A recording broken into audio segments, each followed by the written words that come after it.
أعوذ بالله من الشيطان الرجيم నేను శపించబడిన బహిష్కరించబడిన శైతాన్ నుండి రక్షణ పొందటానికి అల్లాహ్ శరణు వేపు. وعادا وثمود وقد تبين لكم من مساكنهم وزين لهم الشيطان أعمالهم فصدهم عن السبيل وكانوا مستبصرين.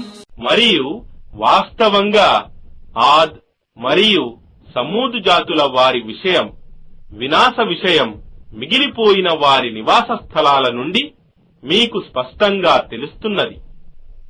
వాస్తవానికి వారు సత్యాన్ని గ్రహించేవారు అయినప్పటికీ శైతాన్ వారి కర్మలను వారికి మంచివిగా కనబడేటట్లు చేశాడు. ఆ తరువాత వారిని రుజుమార్గం నుండి తొలగించాడు.